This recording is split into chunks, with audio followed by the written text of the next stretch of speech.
Hi, Lou and Karine. Good afternoon. Yeah, we are awaiting some reaction after learning Danny Masterson was sentenced to 30 years in prison after being.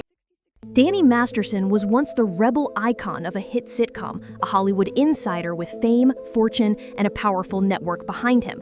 But in just a few years, his entire world collapsed, fueled by chilling accusations, a secretive organization, and a courtroom battle that exposed far more than anyone expected. This isn't just the story of one man's downfall. It's a glimpse into the hidden machinery of fame, silence, and control. And what's still unfolding could shake more than just his legacy. By the early 2000s, Danny Masterson wasn't just a TV star, he was a brand. With his role on That 70s Show cementing his fame, Hollywood came calling. And while his film career didn't skyrocket, it never faded either. Masterson built a resume filled with edgy, often gritty characters. Roles in Face Off, Beethoven II, Dracula 2000, and The Faculty kept him in the public eye. Off-screen, he leaned into the bad boy image, stylish, sarcastic, and slightly mysterious. He cultivated a persona that was hard to ignore, and that extended into his lifestyle. Masterson wasn't just acting, he was spinning records under the name DJ Donkey Punch, later changed to DJ Mom Jeans. From Hollywood parties to upscale events, he performed in elite circles and mixed with entertainment royalty. He also played businessman, co-owning LA hotspots like the Dolly Bar alongside co-stars Wilmer Valderrama and Ashton Kutcher. Masterson became embedded in the nightlife scene. From red carpet appearances to celebrity poker tournaments, his face was always somewhere. Then came Men at Work in 2012, a return to sitcom television.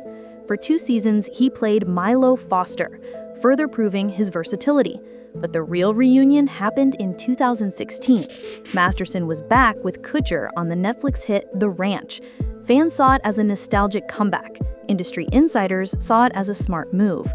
But behind the witty one-liners and polished persona, something else was happening. And soon, the cracks would begin to show.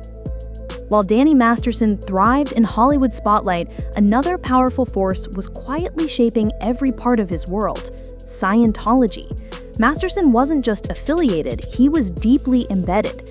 Born into the belief system, he was raised in a community where fame and faith often overlapped. His personal life, his professional relationships, even his marriage to actress Bijou Phillips, all reportedly tethered to the Church of Scientology. And, according to accusers, that connection ran deeper than anyone realized. As early as the mid-2000s, whispers of disturbing behavior began circulating behind closed doors. But those whispers didn't reach the surface. Not yet. Multiple women who would later come forward claimed they were pressured to stay silent. The source of that pressure, they said, wasn't just fear of Masterson, it was fear of the church. According to court testimonies and legal filings, victims were allegedly discouraged from going to law enforcement. Instead, they were told to handle it internally. Some say they were monitored. Others claimed they were threatened. One woman described being told that reporting the incident would violate Scientology doctrine and jeopardize her spiritual standing. Publicly, Masterson was still the charming, sarcastic face fans had grown up with. Privately, allegations suggest he was protected by a network powerful enough to keep even serious accusations buried for nearly 2 decades. But as time passed, silence became harder to enforce. The dam was about to break. The illusion collapsed on June 17, 2020. That's when Danny Masterson was arrested in Los Angeles, charged with forcibly assaulting 3 women in separate incidents between 2001 and 2003. The media storm was instant. A once beloved sitcom star was now facing criminal prosecution, with allegations too serious to ignore and too long hidden. All 3 accusers were former Scientologists. Each claimed the abuse occurred at Masterson's Hollywood Hills home under circumstances suggesting they were drugged before the assaults took place. Prosecutors described a pattern: trust, intoxication, and silence, bolstered by religious pressure that allegedly made speaking out nearly impossible. The first trial began in November 2022. It ended in a mistrial.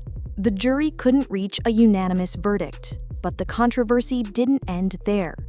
Questions swirled around the role Scientology may have played, not just during the alleged crimes, but in the courtroom itself. Were witnesses intimidated? Were church teachings interfering with justice? The Los Angeles County District Attorney's Office wasn't done. A second trial was scheduled. This time they came prepared with more evidence, more strategy, and a clearer aim. Masterson wasn't just facing allegations, he was facing the full weight of public scrutiny, religious controversy, and the justice system. And what came next would mark a turning point in the story and in his life. April 24, 2023. The retrial began, and this time there was no room for ambiguity. The prosecution laid out its case with brutal precision. Danny Masterson, they argued, had exploited his status, social circle, and religious ties to shield himself from accountability. They presented victim testimonies that were now sharper, more detailed, and devastatingly consistent. Two of the women, referred to in court as JB and NT, claimed they lost consciousness after drinking beverages given to them by Masterson. When they awoke, they were being violated. Both testified they were then warned not to speak out, with threats wrapped in religious doctrine. The Church of Scientology loomed large in the background, never officially on trial, but present in every room, every detail, every fear. This time, the jury deliberated for 8 days, and on May 31, 2023, the verdict came down. Guilty on 2 of 3 charges. For each conviction, Masterson was sentenced to 15 years to life, served consecutively, a total of 30 years behind bars. He showed no emotion, no apology, no statement, just a lowered head as the sentence was read and he was escorted from the courtroom. Outside, a different scene unfolded. Leah Remini, once a fellow Scientologist, now one of its fiercest critics, addressed the press. This is not just a verdict against one man, it's an indictment of a system designed to protect predators.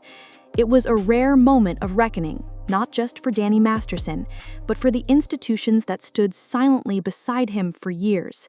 But the fallout was only just beginning. September 7th, 2023. Danny Masterson received his 30-year sentence. Less than 2 weeks later, the person who had stood beside him through 2 trials walked away. Bijou Phillips, Masterson's wife of 12 years, filed for divorce. The filing cited irreconcilable differences. She asked to terminate financial support, retain sole custody of their daughter, and distance herself from the man she'd once defended in court. The move was sudden, but not shocking. Behind the scenes, sources claimed she had moved out of California and cut all public ties to Scientology, and she wasn't the only one retreating. Letters of support that had once been written quietly to the judge became public, and the backlash was swift. Ashton Kutcher and Mila Kunis, longtime co-stars and friends of Masterson, had described him as a kind, respectful man. But when the guilty verdict came down, those letters were viewed as betrayal by many. The court of public opinion turned with a vengeance. Kutcher and Kunis scrambled to apologize, releasing a 2-minute video stating they never intended to undermine victims. It didn't help. Days later, Kutcher stepped down from his own nonprofit, Thorn, an organization created to fight sexual exploitation. The wave of criticism didn't stop there. Online campaigns surged. #BoycottHyde began trending. Reddit threads, X posts, and fan forums called for Netflix to scrub Masterson from their platforms entirely. While Netflix made no official statement, fans noticed. His name was quietly removed from metadata, and projects associated with his character began disappearing from promotional spaces. Masterson's image, once bulletproof, was crumbling in real time. Supporters became silent, defenders backed away, and one by one, the bridges burned. But the silence wasn't just coming from Hollywood. It was growing louder inside the very organization some accused of helping keep everything quiet. As the dust settled from the verdict, Danny Masterson didn't just lose his freedom, he lost everything around him. One by one, the pillars of his life collapsed. Former friends faded from view, co-stars distanced themselves, industry allies stayed silent. And within the Church of Scientology, the very group that had once been central to his identity, there was a deafening void. Masterson's name vanished from Scientology publications, internal announcements, and public-facing events. For an organization once closely tied to his image, the sudden absence spoke volumes. Media outlets noted that not a single representative from the church commented on his conviction. Not a word, not a whisper. Online, the erasure continued. His presence on social media vanished, interviews disappeared, mentions in entertainment databases were trimmed or buried. Hollywood, which knows for its short memory, was already rewriting the past. Even within the courtroom, few showed up for him. The once unbreakable group from That 70s Show offered no more public defense, and the industry that had once championed his edgy charisma had turned the page. Danny Masterson, once seen as a cultural staple of early 2000s television, had become radioactive. But behind the scenes, the story was far from over. While Danny Masterson disappeared from public life, a much larger storm was gathering, and this time the target wasn't just him. Even before Danny Masterson's criminal trial reached a verdict, another case was already quietly building, and its target was far bigger than just one man. In 2019, the 3 women who accused Masterson of assault filed a civil lawsuit. But this time, he wasn't the only defendant. Named alongside him, the Church of Scientology. The claims were explosive: harassment, stalking, intimidation. According to court filings, after the women came forward, their lives were turned into nightmares. One woman alleged that her pet was poisoned. Another described being followed, harassed, and warned that speaking out would violate church doctrine, making her an enemy.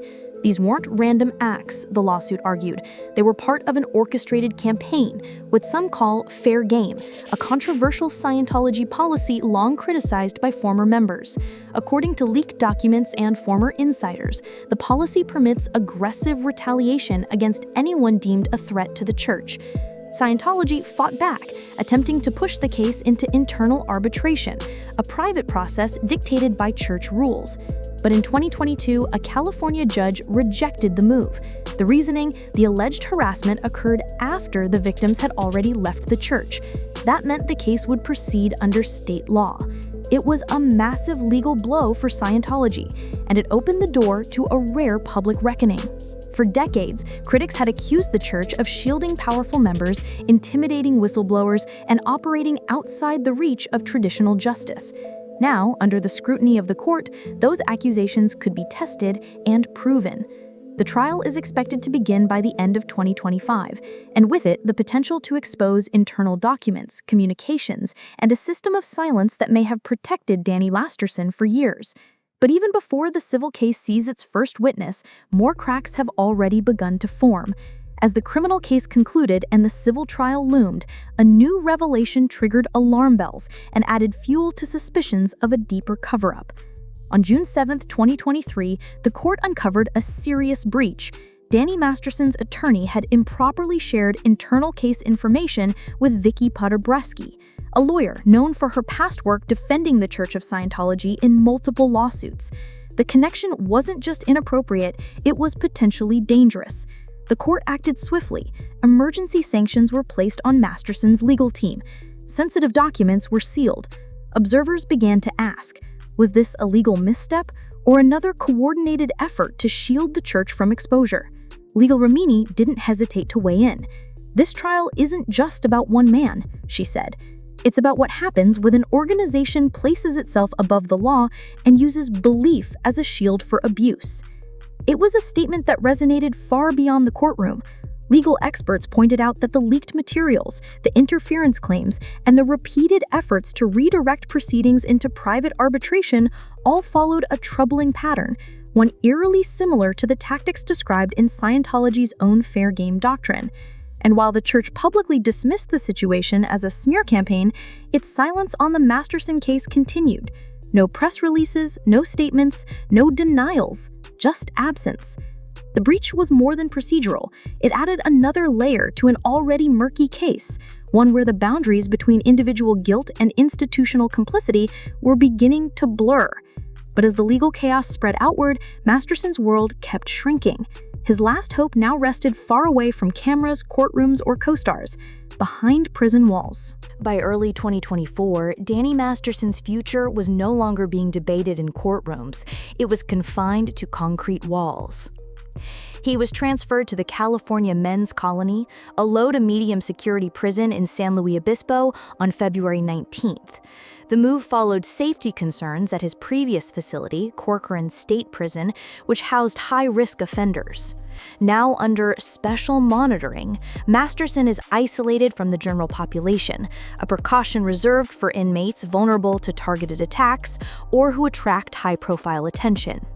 Despite access to counseling, vocational training, and educational programs, Masterson has reportedly declined to participate in any formal rehabilitation efforts. Sources inside the facility say he remains in a segregated unit, closely watched, rarely seen, and largely alone. But outside those walls, his legal team hasn't stopped fighting. In December 2024, Masterson's lawyers filed a formal appeal with the California Court of Appeal. The 80-page brief argued that the second trial was fundamentally flawed. According to the filing, the court had blocked key witnesses, limited cross-examination rights, and restricted the presentation of exculpatory evidence. Their demand? Throw out the entire verdict and start over. By May 2025, the appeal was still under procedural review. No hearing date had been set, and no clear path forward had been established. Attorney Cliff Gardner, known for handling high-profile California appeals, issued a rare statement. Quote, "This is not about denying guilt. It's about ensuring my client received a fair constitutional trial." But most legal analysts agree, the chances are slim. 2 of the 3 charges were upheld unanimously by a jury. And unless the appeal reveals clear, undeniable procedural failure, Masterson is likely to serve out his full 30-year sentence, eligible for parole no earlier than 2053. The courtroom battles may continue behind the scenes, but in the eyes of the public, his fate already feels sealed. In the end, it wasn't just Danny Masterson who fell, it was everything he stood on. What began as the rise of a charismatic sitcom star ended in isolation, legal warfare, and public disgrace. A beloved character turned convicted felon, a Hollywood inner circle now scattered, and a powerful organization still facing questions it refuses to answer. Masterson's story is no longer just about crimes behind closed doors, it's about the structures that kept them hidden, the silence of friends, the protection of institutions, the blurred lines between celebrity, belief, and justice. The civil case against the Church of Scientology is still pending. The appeal remains in legal limbo. But for now, Masterson's legacy is written not in credits or accolades, but in courtroom transcripts and prison records. He was once a face millions invited into their homes. Now he's a name many want erased. And as the spotlight shifts to those who stood by him, covered for him, or remained silent, one question remains: how many more stories like this have yet to be told?